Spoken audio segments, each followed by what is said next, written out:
वगैरह कर रहे हो आप लोग की कोई नहीं कर रहे हैं सर, सही कर रहे हैं। हेलो जी कर रहे हैं। देखो निबोश में रिपीटिशन बहुत ज्यादा है। मतलब प्रीवियस पेपर्स अगर आप सारे स्टडी कर लो ना तो सवाल ही पैदा नहीं होता कि आपको कोई मसला हो। तो कोशिश करें इसको एक दफा आप लोग जितने भी अभी तक पेपर हो चुके हैं उसमें कम से कम एटलीस्ट 4-5 पे आप लोग प्रैक्टिस कर ले तो सॉल्यूशंस भी मैं इंशाल्लाह आप लोगों के साथ शेयर कर लूंगा उनकी। सर इनके पेपर मिलेंगे कहाँ से जो प्रीवियस पेपर हो चुके हैं? को वेबसाइट यार वो मैं शेयर कर अभी मैं शेयर कर रहा हूँ ठीक है ताकि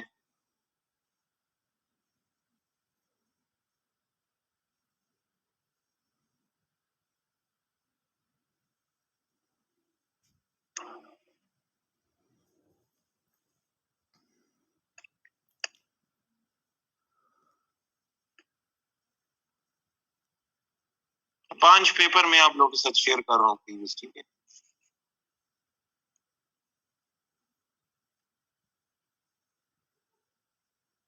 ओके सर थैंक यू। 5 मुख्तलिफ सिनारियो या फिर 5 क्वेश्चन है?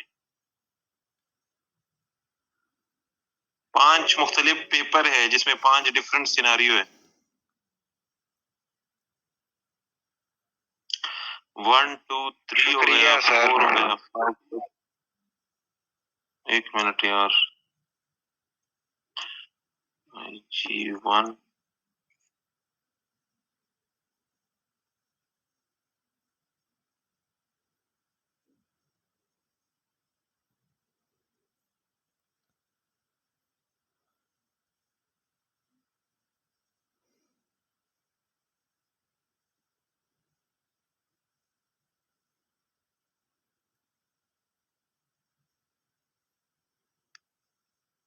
Excuse me sir.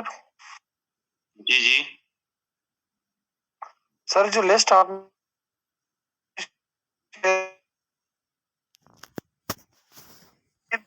जो 2 लिस्ट है ना यार आपका आवाज आपकी कट रही है।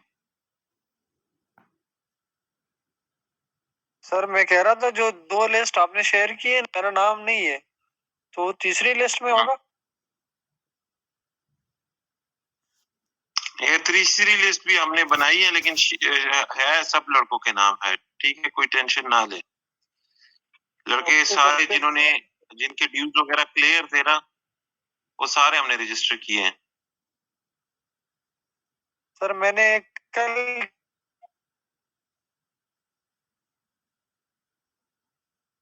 आपकी इंटरनेट कनेक्शन यार इसका इंटरनेट कनेक्शन वीक है और ये बोलता है तो बाकियों के लिए भी मसला होता है। अच्छा चैप्टर नंबर 3 को आज इंशाल्लाह फिनिश करेंगे तो इसके बाद आप लोगों के तकरीबन 2 क्लासेस IG1 के रह जाएंगे। तो इंशाल्लाह नेक्स्ट वीक से फिर आप लोग के IG2 का वीक होगा ठीक है। पूरा वीक उसमें हम IG2 कवर करेंगे।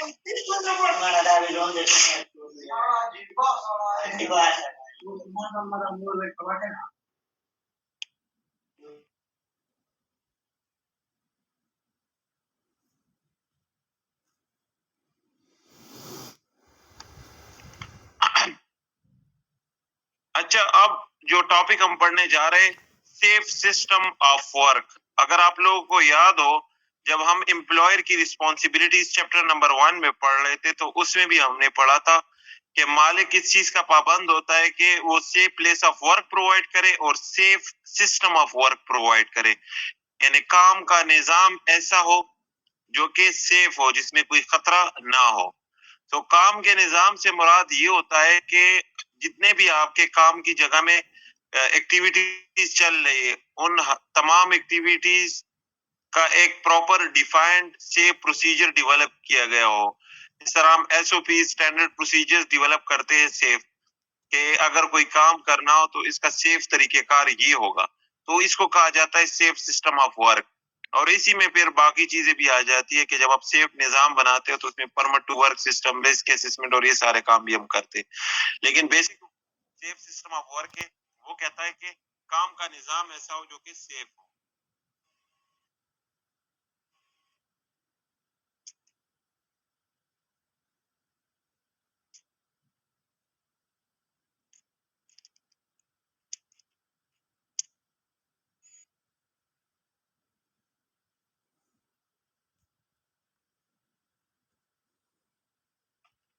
सर आवाज नहीं आ रही।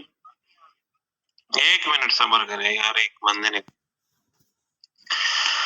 अच्छा, तो सेफ सिस्टम ऑफ वर्क के लिए जरूरी होता है कि हर चीज का एक फॉर्मल रिटन रिकॉर्ड होगा, ठीक है, और इसी तरह systematic examination of the work होगा कि जो काम चल रहा है उसका एक प्रॉपर ऑर्डर के साथ हम एग्जामिनेशन करेंगे, इंस्पेक्शन करेंगे। काम में हम देखेंगे कि क्या क्या खतरे मुतल्लिक हैं।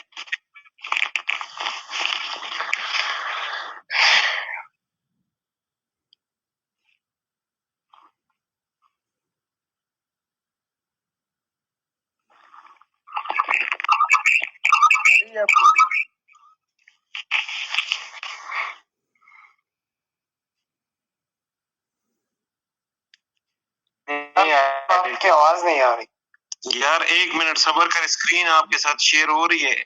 2 बंदों ने एक टाइम पे कॉल करना शुरू कर दिया और इन बेवकूफों को दोनों को पता भी है इसका क्लास होता है इस टाइम।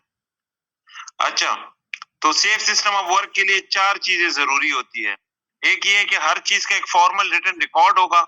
सिस्टमेटिक एग्जामिनेशन हम काम का करेंगे, उसमें खतरों की पहचान करेंगे और फिर उसके मुताबिक उनके लिए सेफ वर्किंग मेथड्स डेवलप करेंगे। तो 4 मेन पैरामीटर्स हो गए सेफ सिस्टम ऑफ वर्क के। जिस तरह फॉर एग्जांपल कोई फैब्रिकेशन का काम होना है, अब उसके लिए सेफ वर्किंग मेथड डेवलप करना है।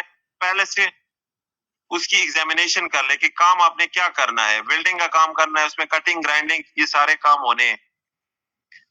आप उसमें हैजर्ड्स की आइडेंटिफिकेशन कर ले। स्क्रीन नहीं शो। शेयर नहीं है सर।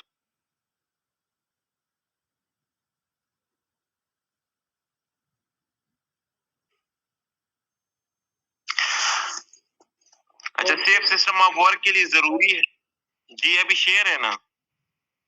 यस सर अभी। अच्छा, तो सेफ सिस्टम ऑफ वर्क के लिए क्या जरूरी है यार? स्क्रॉल करे क्यों नहीं आ रहा? सब कुछ हो रहा है सर, शो हो रहा है।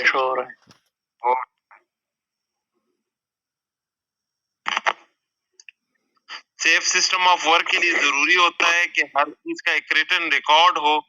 सिस्टमेटिक तरीके से पूरी एक्टिविटी की हम एग्जामिनेशन करें, उसमें देखें कि कौन से हैजर्ड्स हैं, कौन से खतरात हैं, और फिर उन खतरात के मुताबिक उसके लिए सेफ वर्किंग मेथड्स डेवलप करें। तो ये 4 मेन पैरामीटर्स हो गए, इसके मुताबिक सेफ सिस्टम ऑफ वर्क हम बनाएंगे। जिस तरह फॉर एग्जांपल फैब्रिकेशन का काम होना है जिसमें कटिंग, ग्राइंडिंग, वेल्डिंग वगैरह सारी चीजें हैं। अब हम क्या करेंगे, इस काम का हम एक सिस्टमेटिक एग्जामिनेशन करेंगे, यानी कॉम्पिटेंट बंदा एग्जामिन करेगा कि उस काम में क्या क्या खतरे हो सकते हैं, और फिर खतरों के बाद, खतरों की पहचान के बाद उसके लिए सेफ वर्किंग मेथड डेवलप करेगा कि अगर ये काम होना है इसमें जाए और उसमें खतरे भी कंट्रोल्ड हो।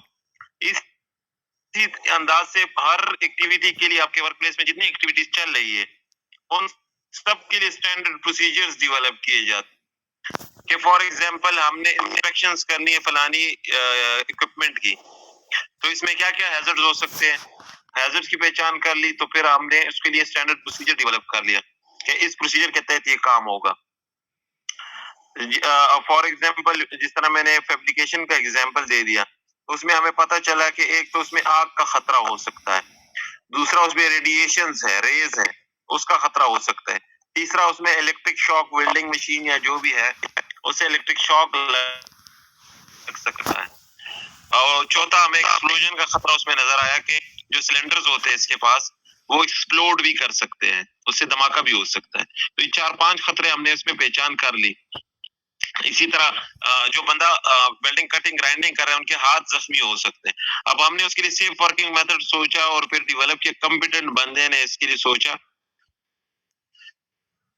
लोग उसने क्या सोचा कि अगर ये काम होना है तो इसके लिए जरूरी है कि क्योंकि इसमें आग लग सकती है, तो पहले तो इसके लिए हार्ड वर्क परमिट लिया जाएगा।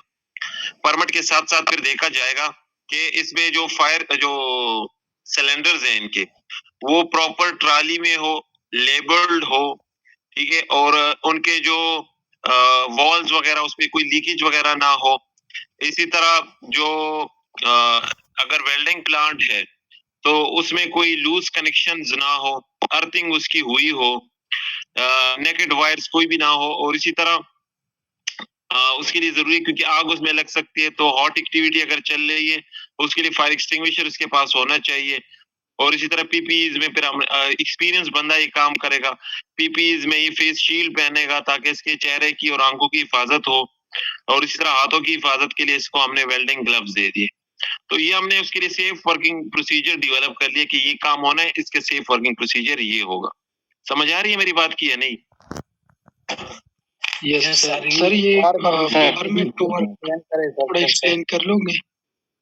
जी, फॉर्मल रिकॉर्ड फॉर्मल रिकॉर्ड हर चीज, फॉर्मल रिकॉर्ड इस तरह से है ना कि ये जो हमने प्रोसीजर डेवलप किया है ना, इस एक तो ये प्रोसीजर स्टैंडर्ड बन जाएगा, जो हमारे एसओपी का हिस्सा हो जाएगा, जो हमारे वर्क इंस्ट्रक्शंस का हिस्सा हो जाएगा। और जो हम एक्टिविटीज भी कर रहे हैं उसके फॉर्मल रिकॉर्ड रखा जाएगा कि ये एक्टिविटी है, इसका ये रिस्क असेसमेंट है, इसका ये परमिट है। क्योंकि जब हम मैनेजमेंट सिस्टम की बात करते हैं तो मैनेजमेंट सिस्टम में हर चीज रिटन फॉर्म में होनी चाहिए, तो उसको कहा जाता है फॉर्मल रिकॉर्ड। इसकी मैंने एक एग्जांपल भी दी थी कि हमारे पास इधर एक ऑडिट आया था ISO 45001 के लिए। तो उसमें उन्होंने हमसे पहले पूछा कि आपकी लिस्ट ऑफ एक्टिविटीज हमें निकाल के बताएं। हमने जब लिस्ट ऑफ एक्टिविटीज उनको दे दी, फॉर्मल रिकॉर्ड हमारे पास पड़ा हुआ था। अच्छा, आपके पास अगर ये एक्टिविटीज है तो इस एक्टिविटी का, स्पेसिफिक एक्टिविटी का हमें आप एक परमिट दिखाए। जब परमिट का है, इसके साथ कन्फाइंड स्पेस परमिट है, इसके साथ हमें मेन वर्क परमिट दिखाए, इसके साथ हमें रिस्क असेसमेंट दिखाए। फिर टैली किया कि उसमें तीनों में नाम सेम लिख के हो। फिर उनका पूछा कि इन बंदों को आपने कैसे श्योर किया कि ये ट्रेंड है, तो उनके ट्रेनिंग रिकॉर्ड्स हमने उनको शो किए कि ये बंदे हैं, इन्होंने कन्फाइंड स्पेस की ट्रेनिंग ली है, इन्होंने रिस्क मैनेजमेंट की ट्रेनिंग ली है। तो हमारे पास पूरे मैनेजमेंट सिस्टम को रन करने के लिए हर चीज का रिटन रिकॉर्ड होना चाहिए। समझ आ रही है या नहीं? Yes sir. Yes sir. Sir ये इन सिंपल वर्ड्स, जी जी सर ये परमिट टू वर्क क्या होती है सर? ये आगे आएगा टॉपिक, ठीक है। ओके। परमिट कहते हैं इजाजत को, ठीक है, कि कोई हाई रिस्क एक्टिविटी अगर हो रही है उसके लिए परमिट लिया जाता है, इजाजत ली जाती है। तो वो एक रिटन प्रोसीजर है उसका, उसको आगे डिस्कस करेंगे। अच्छा, इसको in simple word safe system पर मेनली जो आपके स्टैंडर्ड प्रोसीजर्स होते हैं उसको आप कह सकते हो कि ये आपके सेफ सिस्टम ऑफ वर्क का बिल्कुल बैकबोन है। जब भी आप सेफ सिस्टम बनाते हो, काम का सेफ निजाम बनाते हो, तो उसको इफेक्टिव बनाने के लिए ये जरूरी होता है कि आप ये देखें, ये कंसिडर करें कि किन लोगों के लिए आप सेफ सिस्टम ऑफ वर्क बना रहे हो। पीपल, यानी उनकी कॉम्पिटेंसी क्या है, टेक्निकल एबिलिटी उनकी क्या है। क्या ये जो एसओपी आप बना रहे हो ये आप मैनेजर्स के लिए बना रहे हो, या आप ये लेबर स्टाफ के लिए बना रहे हो, या ये टेक्नीशियंस के लिए, इंस्पेक्टर्स के लिए, किसके लिए बना रहे हो। उनका कॉम्पिटेंस लेवल क्या है, यानी वो कितने कुछ एक्सपीरियंस ट्रेन बंदे हैं, उनके मुताबिक, यानी उनकी कॉम्पिटेंसी लेवल के मुताबिक उनके लिए प्रोसीजर्स बनाए।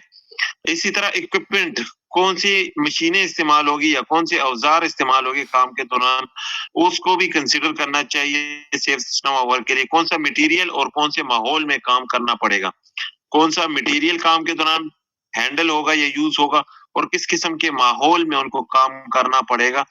तो ये 4 चीजें हैं, इनको भी जब आप किसी चीज के लिए स्टैंडर्ड प्रोसीजर डेवलप करते हो तो इन चारों को भी कंसीडर करना होता है, क्योंकि इन चारों के केस में रिस्क लेवल डिफर कर सकता है। जिस तरह कंडीशन होगी उस लेवल का रिस्क होगा, और जिस लेवल का रिस्क होगा उस लेवल के मुताबिक उसके लिए प्रोसीजर्स बनाए जाते हैं। क्लियर और नॉट? सर ये एनवायरनमेंट जो है जो एग्जाम्पल दिया space light and temperature sir, उसको थोड़ा एक्सप्लेन करें ये एग्जाम्पल को। अच्छा ऐसा है ना, हमारे पास ट्रेंचेस में केबल्स लगी हुई है, ठीक है, तो उन केबल्स की अक्सर इंस्पेक्शन के लिए इलेक्ट्रिकल की टीम जाती है।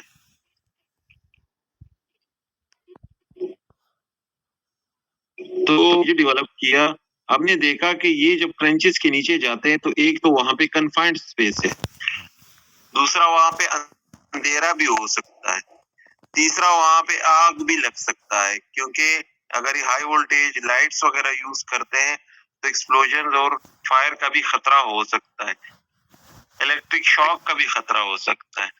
और इवन के विद पैसेज ऑफ टाइम हमें जरूरत महसूस हुई कि अक्सर इंस्पेक्शन के लिए जाते और चोरी के लिए भी लोग आ जाते, ये केबल्स चोरी करते। तो फिर हमने उसके लिए स्टैंडर्ड प्रोसीजर ये डेवलप किया कि जब भी ये ट्रेंचेस में जाएंगे केबल्स की इंस्पेक्शन के लिए, अब इन्वायरमेंट भी इसमें आ गया कि किस इन्वायरमेंट में उनको काम करना पड़ रहा है, वहां पे लाइट स्पेस तंग सी जगह है, लाइट कम है, टेम्परेचर के इश्यूज को भी देखा जाता है।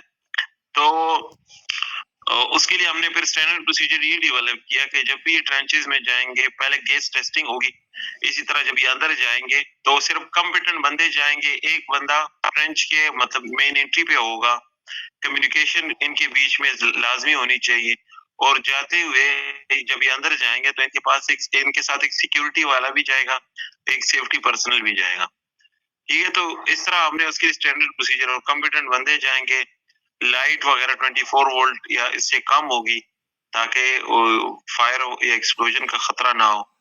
तो इसी तरह गम बूट्स हम इनको देंगे। तो ये सारी चीजें आप देखी जाती है, उसके मुताबिक उन चीजों के लिए स्टैंडर्ड प्रोसीजर डेवलप किया जाता है। क्लियर और not? Okay sir. Sir, sir, what is the जी stand जी, of the SSW? Sir, SSW stand for. Safe system of work, वही हम पढ़ रहे हैं ना, SSW शॉर्ट में लिखा है ना, SSW यही जो टॉपिक चल रहा है ना उसका शॉर्ट फॉर्म लिखा है, सेफ सिस्टम ऑफ वर्क।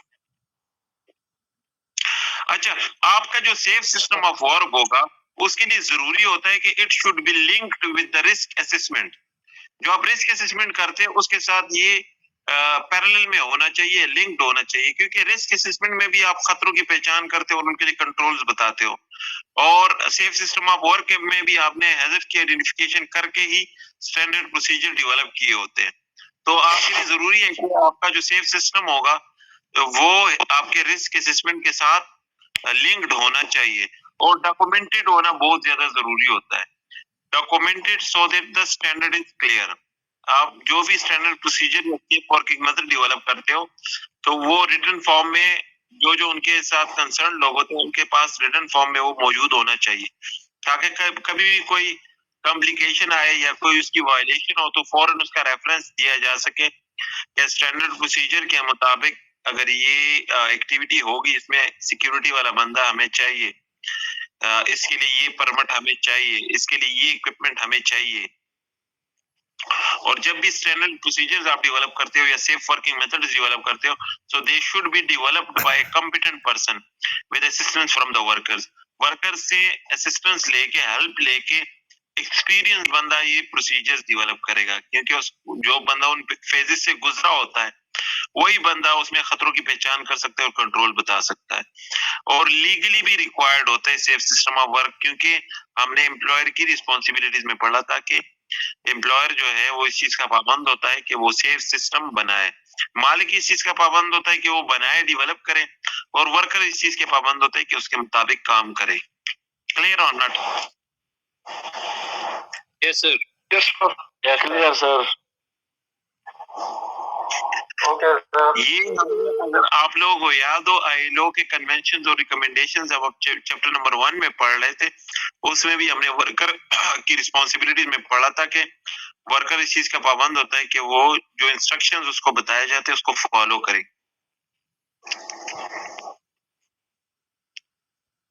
अच्छा,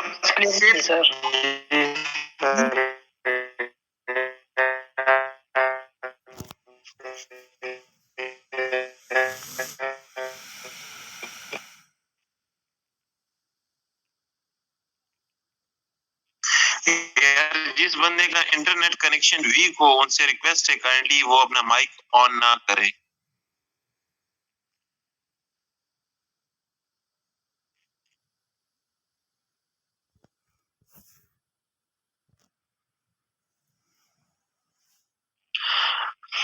अच्छा, सेफ सिस्टम ऑफ वर्क बनाने के लिए हमने ऑलरेडी टास्क एनालिसिस में भी ये पढ़ा था फ्रीडम के कोई भी काम अगर सेफ उसके लिए प्रोसीजर डेवलप करते हो तो पहले काम को सिलेक्ट करें, फिर उसको स्टेप्स में डिवाइड करें, record stages of the task, फिर इसी तरह हर स्टेप में देखें कि क्या खतरा हो सकता है, फिर उसके मुताबिक उसके लिए सेफ वर्किंग मेथड डेवलप करें। जब डेवलप कर लिया, बना लिया, फिर उसको इम्प्लीमेंट भी करें। इम्प्लीमेंट करने से मुराद ये कि उसके मुताबिक काम करें और साथ में उसकी मॉनिटरिंग भी करे ताकि आपको पता हो कि ये इफेक्टिव चल रहा है, यानी जो मैंने इस काम के लिए सेफ तरीकाकार बनाया वो इफेक्टिव है, उससे खतरा कम हो गया। इसकी वर्क एग्जांपल एक जनरल इन्होंने यहाँ पे उठाई है कि फॉर एग्जांपल आपकी गाड़ी का टायर पंचर हो गया तो गाड़ी का टायर चेंज करना है। अब इसके लिए क्या स्टेप्स हो सकते हैं? ये एक जनरल एक्टिविटी है। पहला स्टेप ये होगा कि गाड़ी को सेफ जगह पे पार्क करना, फिर क्योंकि टायर पंचर हो गया, टायर आप चेंज करोगे तो पहले तो गाड़ी को सेफ जगह पे पार्क करना, फिर डिग्गी से सामान निकालना, फिर जो व्हील नट्स उसके हो गए उनको लूज करना, फिर गाड़ी को जैक लगाना, व्हील नट्स को रिमूव करना, इसी तरह व्हील और व्हील नट्स को फिर रिप्लेस करना, गाड़ी को नीचे करना और जैक को रिमूव करना, और उसके बाद फिर से व्हील नट्स को टाइट करना और दोबारा से सामान सारा डिग्गी में रखना। तो ये टोटल कितने स्टेप्स हो गए? 9 स्टेप हो गए। अब हर एक स्टेप पे अगर आप गौर करोगे आपको नजर आएगा कि इसमें क्या खतरा हो सकता है। जिस तरह पहला स्टेप था कि गाड़ी को सेफ जगह पे पार्क करना, तो इसमें क्या खतरे हो सकते हैं? ट्रैफिक का खतरा हो सकता है या वायलेंस का खतरा हो सकता है। वायलेंस का खतरा कैसे हो सकता है? सर वो इस तरह जो अक्सर रश हो जाता है गाड़ी के सड़क के बीच में खड़ा हो जाने से, फिर लोग तंग हो जाते, बीमार वगैरह उनके पास होते, तो फिर वो मजबूरन उसके साथ झगड़ा की रवानी को ऑब्स्ट्रक्ट करना। Sir low of traffic. तो इससे आप अंदाजा लगा सकते हो कि हर एक स्टेप में अगर आप गौर आपको कुछ ना कुछ खतरे हो सकते हैं।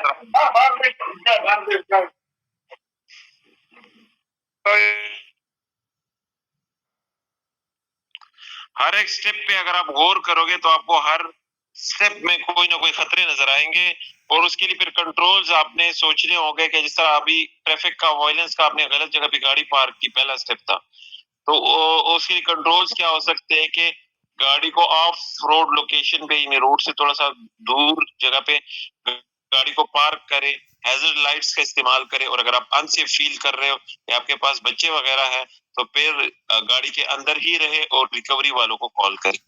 Clear? Yes sir. Clear sir, clear. अच्छा, कंट्रोल इम्प्लीमेंट करवाना, यानी ये बताना तो इजी होता है कि इसके लिए ये होना चाहिए, इसके लिए ये होना चाहिए, लेकिन कंट्रोल्स को इम्प्लीमेंट करना ये काफी मुश्किल काम होता है। जिस तरह मैं एक सिंपल सी एग्जांपल देता हूँ आज के दिन की, कि हमारे पास 2 प्रोजेक्ट चल रहे हैं, ठीक है, और उसमें काफी सारे खतरे हैं। अब फॉर एग्जांपल चेन ब्लॉक्स जो हमारे पास पड़ी हुई है, ये देखिए, ये फुली रस्टेड है, ठीक है, ये फुली रस्टेड है और उसके चेन्स भी और इसी तरह इसके हुक्स में लेचेस मिसिंग है, हाउसकीपिंग का बुरा हाल है, ठीक है। अब बताना हैजर्ड्स बताना, यहाँ पे ये खतरा है, कंबस्टिबल मटेरियल पड़े हुए, ये आयरन के पीसेस पड़े हुए हैं, ये बताना तो इजी होता है, लेकिन ये इम्प्लीमेंट करवाना बहुत मुश्किल होता है कि ये अगर यहाँ पे इनके पास प्रोजेक्ट में 100+ चेन ब्लॉक्स यूज हो रहे हैं और इन यूज है, और आप उनको कहते हो कि नहीं मुझे थर्ड पार्टी सर्टिफाइड स्टैंडर्ड मुझे चेन ब्लॉक्स चाहिए पूरे प्रोजेक्ट पे, तो आप ये कहना तो आसान है लेकिन इनसे इम्प्लीमेंट करवाना काफी मुश्किल होता है, ठीक है। तो कोई भी वर्क हैजर्ड उनकी कंट्रोल्स इम्प्लीमेंट करवाना मुश्किल होता है। या फॉर एग्जांपल लूज क्लॉथिंग है प्लांट एरिया में, तो उसमें आप क्या करें कि वर्कर्स के साथ मशवरा करें, ठीक है। कंट्रोल्स इम्प्लीमेंट करवाने के लिए कंसल्टेशन बहुत ज्यादा जरूरी होता है। उनको खुद इंगेज करें उन एक्टिविटीज में, ताकि उनका एतमाद हो आप पे। अब जब आप उनके साथ मशवरा करोगे, allow concerns to be raised and address during development के स्टेज में ही इनको अलाउ करें कि वो अपने मसले मसाइल आपको बताए कि ठीक है, आप हमें कहते हैं ये चेन ब्लॉक्स ये रिप्लेस कर लो, ये 100+ चेन ब्लॉक्स से हमारे पास रिसोर्सेज कम है, ये है वो है, तो हम इस वजह से नहीं कर सकते। जिस तरह फॉर एग्जांपल हमारे पास अप्रूवल के लिए कॉन्ट्रैक्टर के वर्कर्स आते हैं। अब मसला ये है कि हम डिफरेंट ओकेजन्स पे उनको नोट कर दें कि वो हाइट पे काम करते, तो उनके पास हार्नेसेस नहीं होते। लेकिन जब फाइन करते हैं तो वो आगे से फिर आर्ग्यू करते हैं। जब उनको हम कंसल्ट करेंगे तो वो हमें बताएंगे कि हमारा मसला ये है कि हम हमारे बंदे यहाँ पे 15 बंदे काम कर रहे हैं और हमारे पास टोटल 4 हार्नेसेस है। तो लाजमी बात है कि हाइट पे अगर 5 छठा बंदा जाएगा तो हार्नेस हमारे पास है ही नहीं, तो किधर से पहन, और काम को भी नहीं रोक सकते। फिर हम उनके लिए अगर हम उनके साथ कंसल्टेशन करेंगे तो वो अपने कंसर्न्स बताएंगे और हम उसको एड्रेस करेंगे अकॉर्डिंगली और उनके मसाइल को हल करेंगे। इसी से आप सेफ्टी इंप्लीमेंट करवा सकते हो। क्लियर और नॉट? तो ये कंसर्न का मीनिंग मस्त है ना। अपने अलाउ कंसर्न्स, वो अपने मसाइल बताएं। जिस तरह फॉर एग्जांपल अभी सर्दियों के दिन चल रहे और हमने गेट पे बता दिया, या हम प्लांट एरिया में देखते हैं कि अगर किसी ने मफलर वगैरह या चादर वगैरह पहनी हुई है तो क्या करें उसको, हम उसको फाइन करते हैं। अब उनके साथ कंसल्टेशन नहीं करेंगे तो वो भी अपना मसला नहीं बता सकते और हमारा मसला भी नहीं सुन सकते।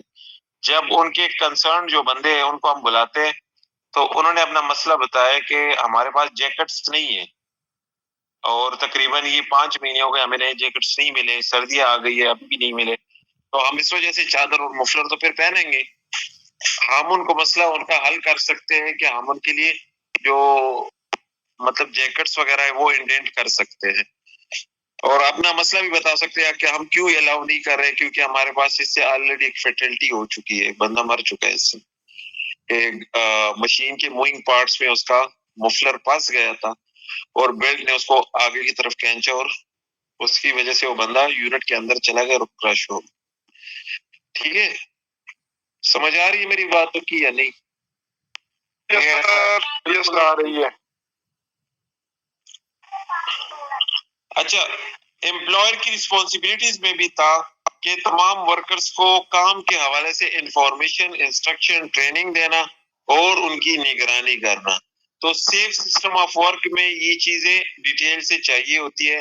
एक तो ये कि आप अब जब स्टैंडर्ड प्रोसीजर डेवलप करते हो तो उसके हवाले से भी डिटेल में ट्रेनिंग दे, ताकि वर्कर्स को पता हो कि अच्छा अगर हमने ये वेल्डिंग का काम करना तो उसके लिए स्टैंडर्ड प्रोसीजर ये है, अगर हमने हाइट पे ये इंस्पेक्शन करनी हो तो उसके लिए स्टैंडर्ड प्रोसीजर ये है, अगर ट्रेंचेस के अंदर कन्फाइंड स्पेसेस के अंदर साइलोस के अंदर क्लीनिंग का काम हो तो उसके लिए स्टैंडर्ड प्रोसीजर ये है।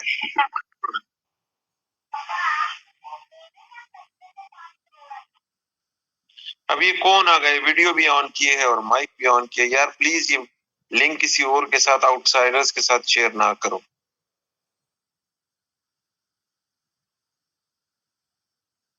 सर जी जो भी ऑन करेगा सर रिमूव करो, ये क्लास नहीं।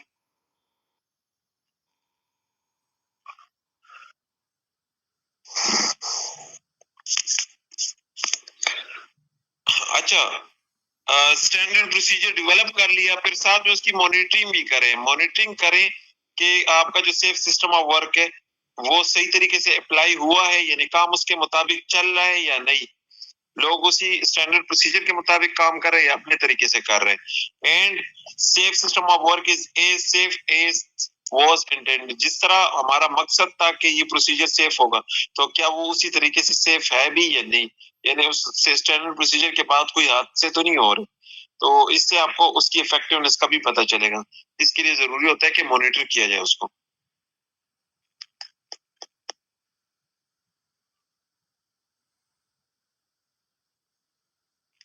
अच्छा, अब एक यहाँ और पे इम्पोर्टेंट, इंजीन में करना है, माने क्या है सर इंजीन?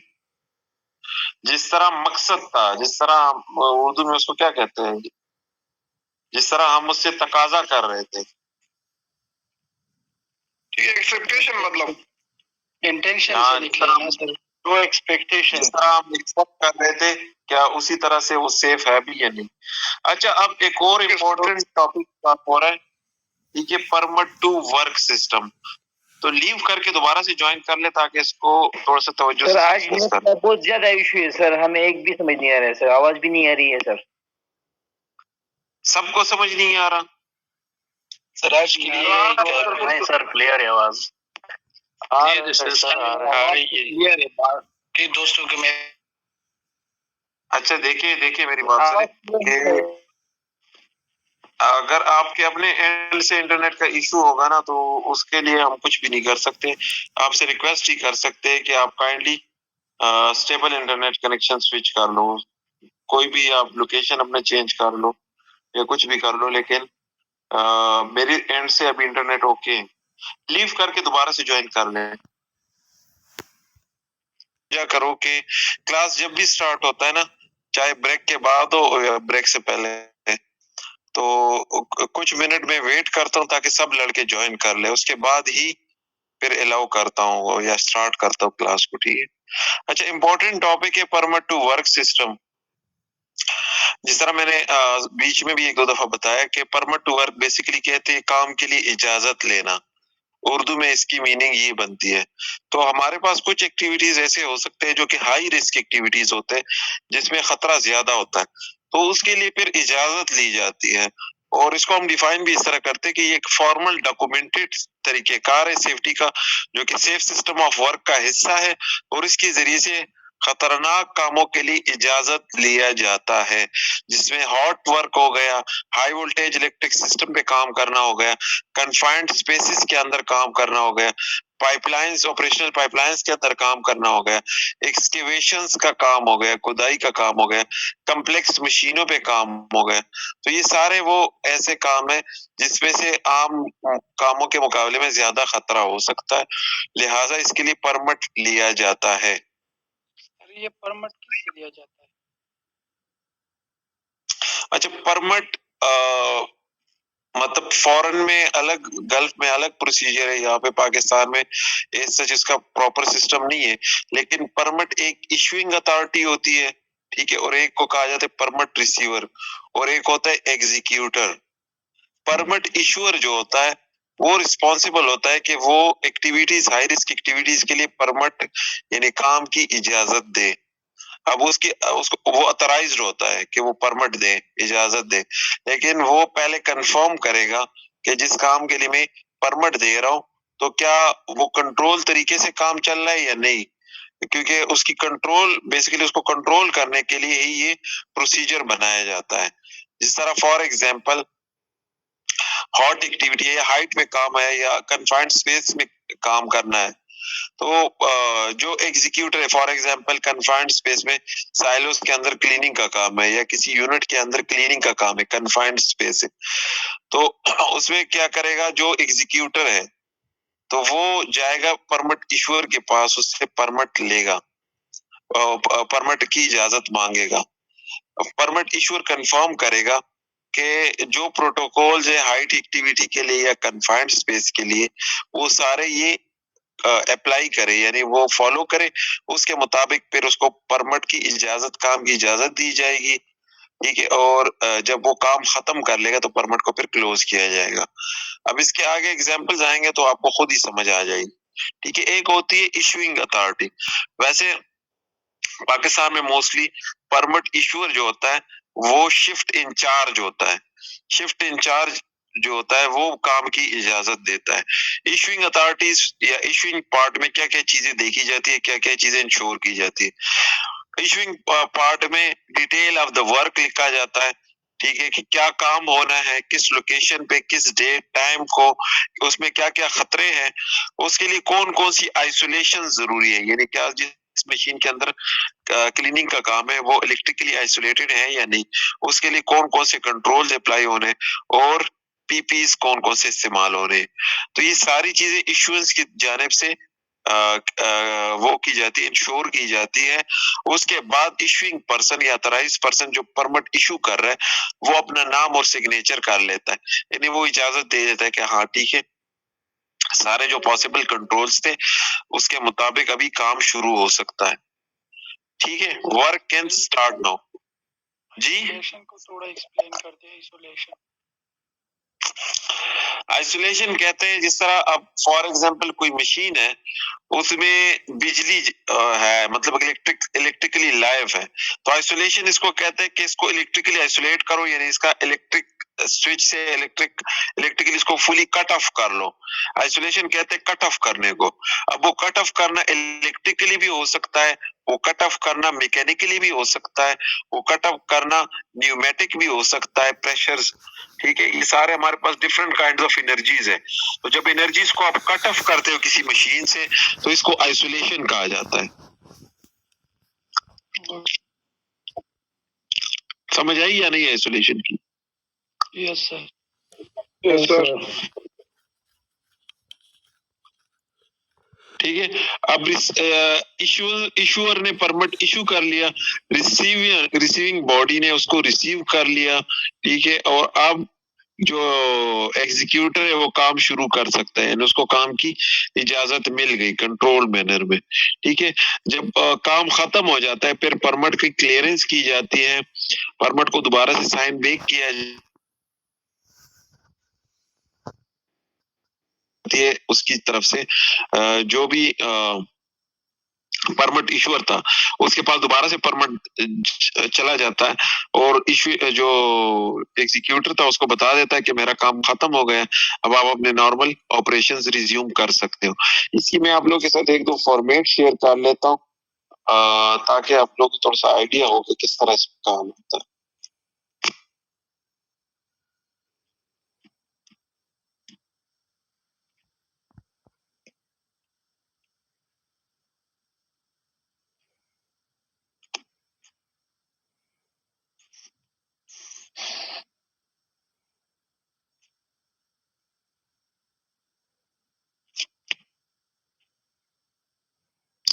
ये OGDCL का एक परमिट है, ठीक है, वर्क एट हाइट के लिए।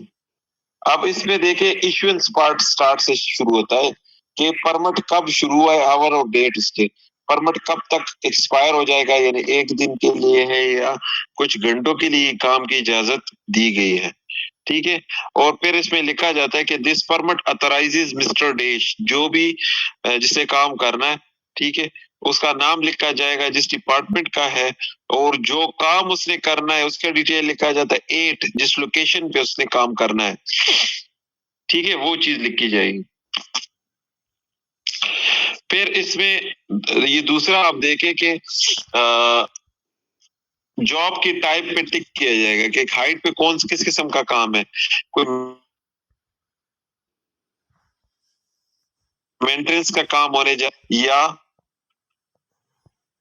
रूटीन प्रोसेस एक्टिविटी है, नॉन रूटीन प्रोसेस एक्टिविटी, यानी किस किस्म का काम होने इंश्योर करने के लिए परमिट में एक चीज है कि ये सेफ्टी प्रोटोकॉल पहले से इंश्योर होने चाहिए कि हाइट का काम है तो इससे पहले TBT का हो जहाँ पे काम होने जा रहे हैं, और जो बंदे काम कर रहे हो ट्रेंड हो, इमरजेंसी अरेंजमेंट्स मौजूद हो।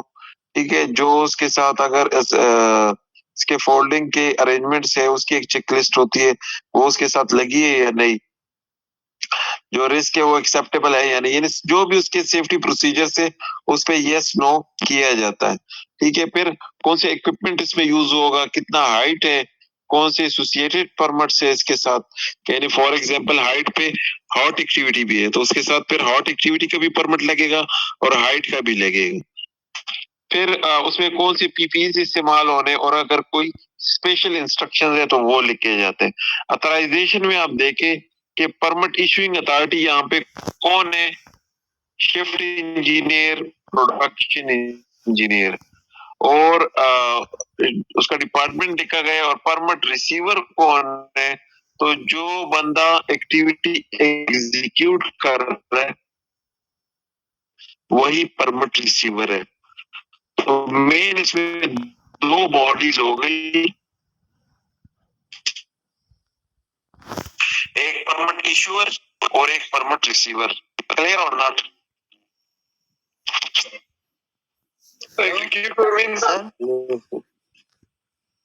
यस हाँ सर, मेरा क्वेश्चन है सर, ये कौन सा काम हो सकता है जिसके लिए परमिट की जरूरत हो या परमिशन की जरूरत हो? ये जिस तरह मैंने बोला है ना, हाइट पे काम है। अगर हाइट ऐसी हो ना कि 1.8 मीटर से अबव हो तो उसके लिए वर्क एट हाइट परमिट लिया जाएगा। इसी तरह अगर कन्फाइंड स्पेस उसको कहते हैं, जिस तरह इनक्लोज्ड यूनिट्स के अंदर काम करना हो, साइलोस के अंदर, बॉयलर्स के अंदर, पाइपलाइंस के अंदर काम करना हो, मेन होल्स के अंदर काम करना हो, तो उसके लिए कन्फाइंड स्पेस परमिट लिया जाता है। वेल्डिंग, कटिंग, ग्राइंडिंग का काम हो उसके लिए हॉट परमिट लिया जाता है। ठीक है, खुदाई का काम जी, रिस्की काम के लिए परमिट पड़ेगा।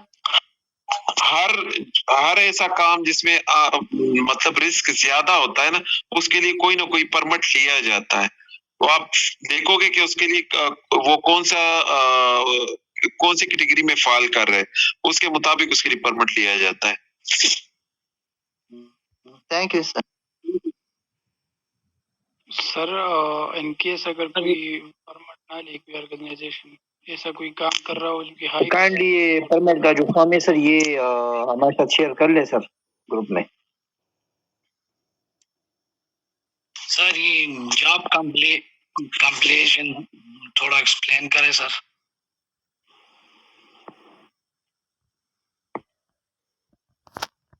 अच्छा, एक मिनट।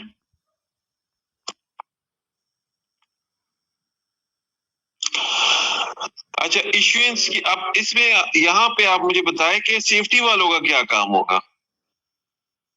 क्या आप परमिट इशू करोगे या रिसीव करोगे या क्या करोगे? सर हमारा क्या काम है? सर सेफ्टी वाले जितने भी इशू रिसीव करेंगे परमिट में डिटेल सर, उसके ऊपर मुताबिक सारे काम है कि नहीं। अगर उसके बाद सर जो भी परमिट इशू है टूर करना, रिव्यू करना, परमिट रिसीव करेंगे, मेक श्योर करना, ऑडिट करना। अच्छा, सर वो देखिए, अगर इसमें अक्सर इंटरव्यू में भी अक्सर लड़कों से पूछे जाते तो वो कंफ्यूज हो जाते। वो अगर आप बताते हो परमिट की किसमें, वो आपसे पूछते हैं परमिट इशू कौन करेगा, तो आप बताओगे कि परमिट इशूअर। वो डिपेंड करता है ऑर्गेनाइजेशन में परमिट इशूअर कौन है। मोस्टली जो इंडस्ट्रीज वगैरह है वहां पे परमिट इशूअर जो शिफ्ट इंजीनियर होता है या प्रोडक्शन इंजीनियर होता है, वही परमिट इशूअर होता है। क्योंकि प्रोडक्शन इंजीनियर जो होता है वो पूरे प्रोसेस को ओवरऑल देख रहा होता है, उसको पूरे प्रोसेस का पता होता है। हम परमिट इशूअर नहीं है कि हम परमिट दे लोगों को। क्यों? क्योंकि हमें नहीं पता काम के नेचर का कि उस काम में टेक्निकली क्या क्या खतरे हो सकते हैं। हाँ, शिफ्ट इंजीनियर को पता होता है क्योंकि उसको पूरे प्रोसेस का इल्म होता है कि उसके इंडस्ट्री में क्या क्या प्रोसेसेस चल रहे हैं और उसमें टेक्निकली क्या क्या खतरे हो सकते हैं। ठीक है, so we are not process engineers, we are not process safety officers, we are just occupational. हम हेल्थ एंड सेफ्टी को डील करते हैं, प्रोसेस सेफ्टी को हम नहीं देखते। ठीक है, तो इस वजह से परमिट इशूअर जो होता है वो ऐसा बंदा होना चाहिए जिसको फुली नॉलेज हो और अथराइज्ड बंदा हो कि वो परमिट इशू करे। और रिसीवर या तो रिसीविंग बॉडी अलग सी होनी चाहिए या जो एग्जीक्यूटर है उसको भी आप रिसीवर बना सकते हो क्योंकि उसी ने काम करना है।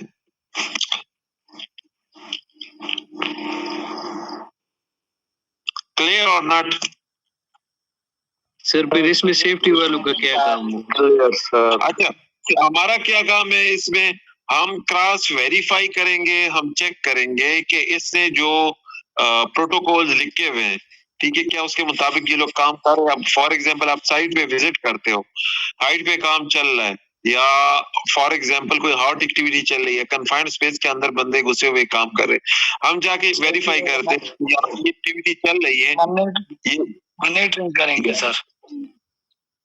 मुझे तो एक मुझे बोलने दिया करे ना, मैं बात कंप्लीट करूं। लोग प्लीज मेहरबानी करो, जब सर बोल रहे तो आप लोग चुप हो जाओ। क्या कर रहे हो, डिस्टर्ब कर रहे हो।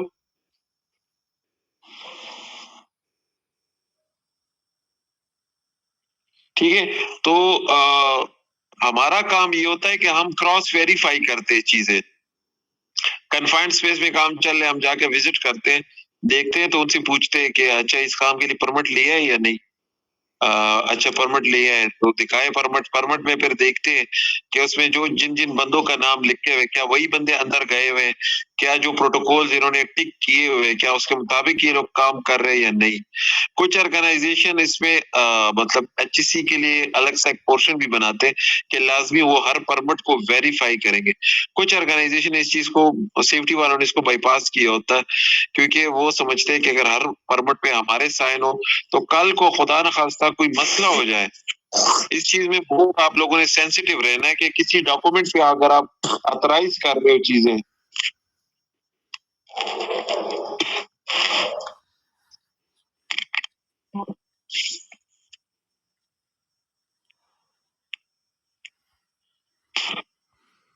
किसी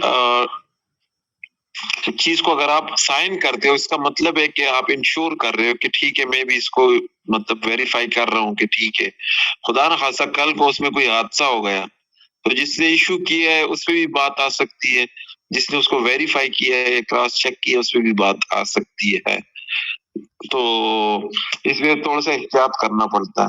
हमारा काम ये होता है कि क्रॉस वेरीफाई करें कि क्या जो प्रोटोकॉल्स लिखे होते हैं क्या उसके मुताबिक काम चल रहा है या नहीं। और बाज ऑर्गेनाइजेशंस में मतलब परमिट के जो फॉर्मेट्स वगैरह होते हैं वो इनके पास, सेफ्टी वालों के पास पड़े होते हैं, और जब परमिट एक्टिविटी क्लोज हो जाती है तो या तो जो इश्यूअर है उसके पास वो रिकॉर्ड मेंटेन करता है, या एचईसी डिपार्टमेंट भी उसका रिकॉर्ड मेंटेन रखती है। जॉब कंप्लीशन पे फिर लिखा जाता है अब परमिट क्लोज होना है तो किस डेट और टाइम को काम खत्म हो गया, क्लोज हो गया परमिट, वो लिखा जाता है। अगर उसमें कोई हादसा हुआ है तो इस पे फिर टिक किया जाता है, और अगर नहीं हुआ तो इस पे नॉट एप्लीकेबल लिखा जाएगा। इसमें जो सुपरवाइजर है पहले तो वो साइन करेगा कि हाँ मैंने काम खत्म कर लिया, फिर एचईसी वाला या एरिया ऑपरेटर इंश्योर करेगा कि एरिया सेफ है अभी नॉर्मल ऑपरेशंस के लिए, और जो रिसीविंग अथॉरिटी है ठीक है वो भी उसको वेरीफाई करेगी कि हाँ एरिया नॉर्मल उसके लिए सेफ है और परमिट क्लोज होने जा रहा है। क्लियर और not? Sir yes sir. Question yes sir. अच्छा मैं देखता हूँ एक दो परमिट और भी आपके साथ, ये कन्फाइंड स्पेस का परमिट है। एक क्वेश्चन था सर। जी जी बोले। सर मैं पूछ रहा था अगर कोई परमिट वर्क ना ले और खुद से काम शुरू करे, जिसके लिए परमिट वर्क लेना जरूरी होता है, तो उस पर क्या कोई इन्फोर्समेंट एक्शंस होते हैं? जी जी आप इवन क्या आप एक्टिविटी को वो कर सकते हो, सस्पेंड कर सकते हो कि इसके लिए परमिट लेना चाहिए तो परमिट क्यों नहीं लिया, पहले परमिट ले फिर काम करे। ये वायलेशन है, सेफ्टी की वायलेशन कंसिडर होगी, और सेफ्टी की वायलेशन पे मतलब आप वो एक्टिविटी को स्टॉप कर सकते हो। ठीक है, क्योंकि ये हाई रिस्क है, ये काम परमिट के बगैर शुरू कैसे हुआ है जिसके लिए परमिट जरूरी था।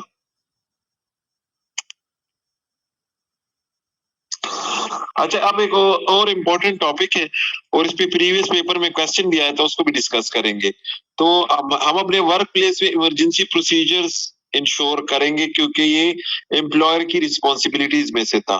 तो फायर के अलावा कौन सी इमरजेंसीज हो सकती है जिसके लिए हमें पहले से अरेंजमेंट्स करनी चाहिए? जी, आग लग सकती है। इमरजेंसी से मुराद ये कि आपके वो उसमें बहुत ज्यादा लोग मुतासिर हो सकते हैं उस सूरत में, और आपके सारे कंट्रोल फेल भी हो सकते हैं, तो आग लग सकती है। इसके अलावा क्या भी आ सकता है, इंजरी हो सकती है, बिल्डिंग बन रही है तो वो गिर भी सकती है, गैसेज रिलीज हो सकते हैं सर।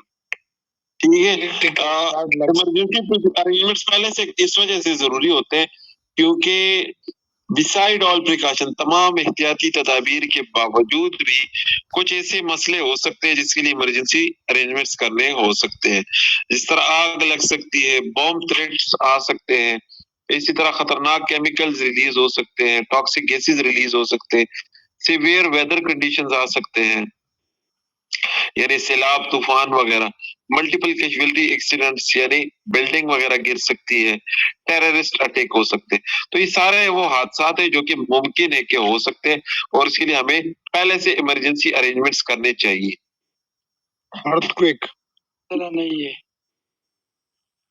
जी, अर्थक्वेक नहीं है सर इसमें। बताएंगे फिर उसमें।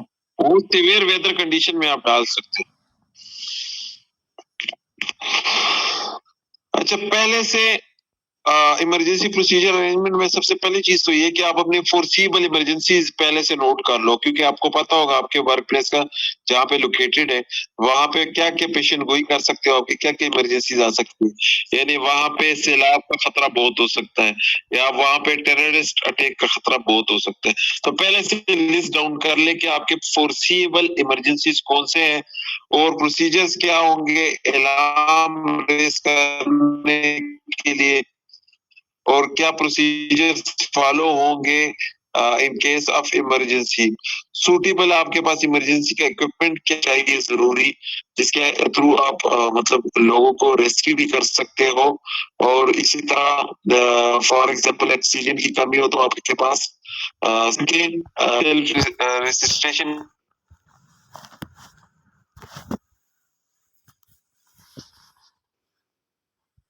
रिस्पॉन्सिबल स्टाफ आप नॉमिनेटेड बंदे हो जो कि इमरजेंसी रिस्पांस टीम का हिस्सा, उसमें फर्स्ट एडर्स, फायर फाइटर्स वगैरह, रेस्क्यू वाले। इसी तरह इमरजेंसी के केस में मीडिया के साथ कैसे डील किया जाएगा, तो ये पहले से अरेंज करना पड़ता है। और इमरजेंसी सर्विसेज को कैसे कांटेक्ट किया जाएगा, यानी फायर ब्रिगेड वाले हो गए या रेस्क्यू 1112 वाले हो गए, तो उनको कैसे, हॉस्पिटल वाले हो गए, उनको कैसे आप कांटेक्ट करोगे, पहले से ये अरेंजमेंट्स करनी चाहिए। क्लियर और नॉट? सर ये फर्स्ट पॉसिबल मेरे ख्याल में मुमकिन हो गए थे ना, जी पॉसिबल मुमकिन है। हाँ हाँ, कौन से मुमकिन इमरजेंसीज हो सकते हैं? फोर्सी कहते हैं, पेशेंट गोई करते हैं। ऑर्गेनाइजेशन को कम्युनिकेशन इक्विपमेंट पहले से लाजमी अरेंज अपने पास रखनी चाहिए, मोबाइल्स भी और लैंडलाइंस भी, और इसी तरह आपके जिस तरह वॉकी टॉकी वगैरह है वो होने चाहिए रिस्पॉन्सिबल बंदों के पास। कॉन्टेक्ट डिटेल्स और रिस्पॉन्सिबल इंडिविजुअल्स पहले से डिफाइंड हो कि ये हमारे नेशनल और लोकल कॉन्टेक्ट डिटेल्स है इमरजेंसी के केस में, रेस्क्यू या हॉस्पिटल या पुलिस एटसेट्रा। और रिस्पॉन्सिबल इंडिविजुअल्स जो आपके इमरजेंसी रिस्पॉन्स टीम के बंदे होते हैं उनके पास सारे जरूरी ये मालूमात होने चाहिए।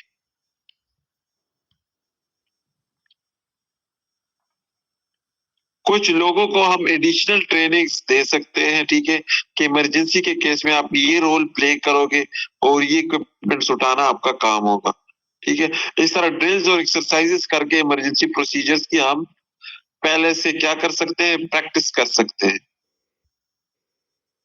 क्लियर?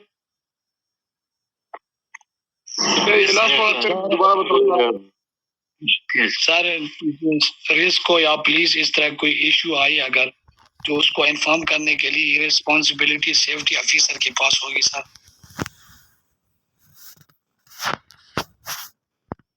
फाइन किया है। मैं एक मिनट देखता हूँ, मेरे पास प्रीवियस हमने एक ड्रिल कंडक्ट किया था लेकिन उसमें पता नहीं अब तस्वीरें मुझे कहाँ। Emergency response team. एक मिनट में एक ड्रिल की तस्वीरें देखता हूँ।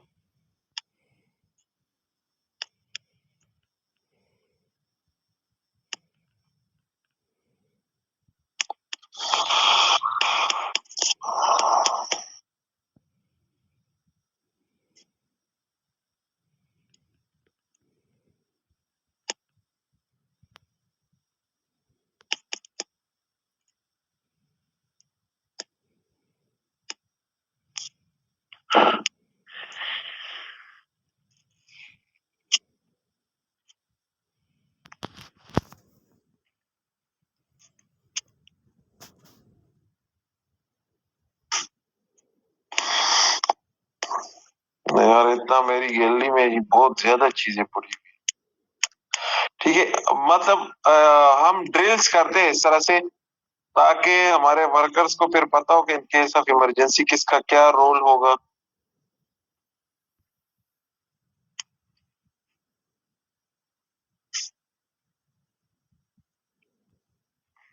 सर उसको ERT भी बोलते हैं, इमरजेंसी रिस्पांस टीम। जी जी बिल्कुल। लेकिन जब आप ड्रिल करते हो ना तो उससे फायदा ये होता है कि हमें अपने लैब्स का पता चल जाता है कि यार हमारे तो ये लैब्सेस है, तो इन केस ऑफ इमरजेंसी हम इसको कैसे कवर करेंगे। जब भी हमने जिस एरिया में हमने ड्रिल किया हमें पता चला कि हमारे ये मसले हैं। ये देखिए फॉर एग्जांपल हमने एक ड्रिल किया, ठीक है, कि अगर अल्लाह ना करे एक बंदा हो उसको चक्कर आ जाए या कुछ भी मसला हो जाए तो उसको हमने कैसे रेस्क्यू करना है। ठीक है, तो हमारे पास फर्स्ट एडर्स भी है, डिस्पेंसर्स वगैरह भी है, उनको बुलाना, फिर उन्होंने फर्स्ट एड के हवाले से लोगों को बताया। देखिए ये वैसे प्रैक्टिस हम कर रहे हैं कि कैसे स्ट्रेचर्स के थ्रू हम उसको सीढ़ियों से नीचे उतारेंगे।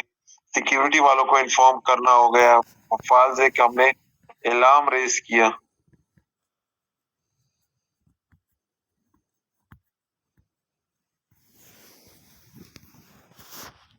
ठीक हो गया?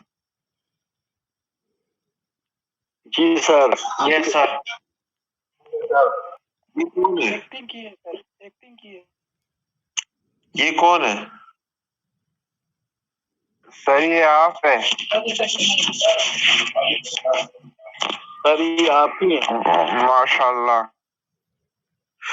ठीक हो गया। तो इस तरह हम डिफरेंट, अब फॉर एग्जांपल एक हमने इस तरह ड्रिल किया कोल मिल के 5वें फ्लोर पे, तो जब हमने उसको 5वें 6वें फ्लोर पे हमने किया तो जब हम उसको नीचे उतारे तो कम से कम हमें 20-25 मिनट लग गए। तो हमें अंदाजा हो गया कि यार अगर इतने हाइट पे अगर हो बंदा और हमारे पास जो स्टेयर्स भी है उस पे भी एक टाइम पे 2 बंदे नहीं गुजर सकते, तो अगर इस तरह का मामला हो फिर उसके लिए क्रेन को बुलाना चाहिए। और वाकयातन भी जब हमारे पास उसी तरह हादसा हो गया, हमने मतलब उससे 2 हफ्ते पहले प्रैक्टिस की थी और उसके बाद हमारे पास इसी तरह हादसा हो गया। तो जब हादसा हो गया फिर हमें अंदाजा था कि अगर हम इसको नीचे उतारेंगे कम से कम हमें 25-30 मिनट लगेंगे, तो हमारे पास क्रेन लगी हुई थी, उसके साथ बास्केट लगा के हमने फौरन 5 मिनट के अंदर उसको नीचे उतार लिया था। उसकी भी मैं तस्वीरें दिखाता हूँ, शायद कि मेरे पास हो। सर ये पूरा सिनेरियो आप लिखते हैं सर? ये लिख के जो ना उसके बाद सर करते हैं कि नहीं इस तरह ही कर लेते हैं? नहीं लिखते हैं। ये देखे अब ये रियल सेंस में भी हो गया था, रियल में भी ये हो गया। ये बंदा शूट के अंदर फंस गया, तो इसको हमने फिर, क्योंकि हमें पता था कि इसको अगर हम इन फ्लोर से नीचे उतारेंगे कम से कम हमें 25 से 30 मिनट लगेंगे। फिर हमने क्या किया कि हमने क्रेन में के साथ बास्केट बांध के उसको फौरन नीचे उतार दिया।